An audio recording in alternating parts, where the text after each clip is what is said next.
Des mystérieux téléphones Apple ont été importés en Inde pour y faire des tests. Bonjour à tous et bienvenue sur la chaîne Gigatop. Vous l'avez bien compris, on va parler du nouvel iPhone SE. C'est parti!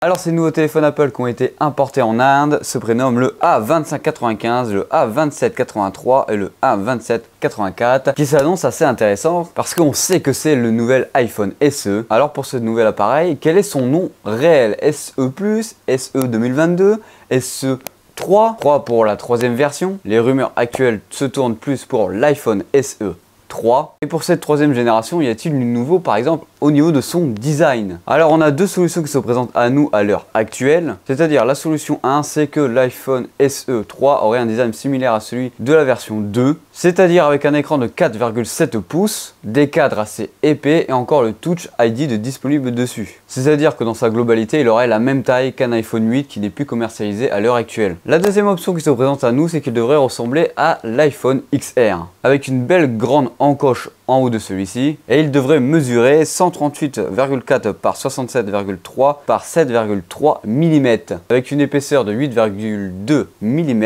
avec bien sûr une petite bosse pour y mettre le capteur photo. Alors on peut voir sur internet ou autre des designs avec un téléphone avec simplement un poinçon dessus. Ça m'étonnerait que Apple mettre cette nouveauté sur un téléphone d'entrée de gamme plutôt que sur leur prochain iPhone 14. Généralement les grands changements comme ça tu les fais pas avec un téléphone de milieu de gamme, entrée de gamme, tu le fais plutôt avec ton flagship. Alors au niveau du prix, l'iPhone SE 2 était commercialisé à partir de 489 € et allait jusqu'à 530 €. Et c'est là que ça devient intéressant, il y a des rumeurs qui nous disent que le téléphone serait à des prix cassés et pour un iPhone c'est très remarquable. Le prix serait autour de 350 € hors taxe, donc une somme assez intéressante pour profiter des services d'Apple. Maintenant faisons un petit récap des caractéristiques que nous avons à l'heure actuelle. On devrait retrouver 4 Go de RAM à l'intérieur de celui-ci. Cette fois-ci dans celui-ci, on devrait avoir un écran LCD et non un écran Retina comme la version précédente. À l'arrière de celui-ci, toujours un seul capteur photo de seulement 12 mégapixels, pouvant enregistrer des vidéos jusqu'à de la 4K, de l'HD 720p, etc., etc.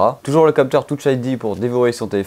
Ça c'est toujours bien de le laisser, je ne comprends pas pourquoi Apple n'a toujours pas mis d'empreinte digitale sous l'écran par exemple ou d'une autre façon sur ses iPhone 13 ou ses futurs téléphones. On devrait avoir une batterie de 2821 mAh. Ce téléphone devrait être IP67, donc c'est-à-dire résistant un peu à la poussière et résistant un peu à l'eau. Au niveau du processeur à l'intérieur, on n'est pas sûr. On devrait peut-être avoir le A14 ou le toute nouvelle puce A15. Mais l'argument majeur de cette nouvelle iPhone SE, c'est surtout qu'il soit compatible 5G. C'est là-dessus que Apple va appuyer son marketing pour le lancement de celui-ci. Alors comme vous devez sans doute le savoir si vous êtes fan de la marque et que vous vous informez sur le sujet, il devrait avoir une keynote le 8 mars 2022. Le 8 mars 2022, c'est un mardi et Apple a l'habitude de présenter ses nouveaux projets en printemps un mardi. Est-ce que vous aussi vous attendez un petit iPhone plus que abordable avec de la 5G?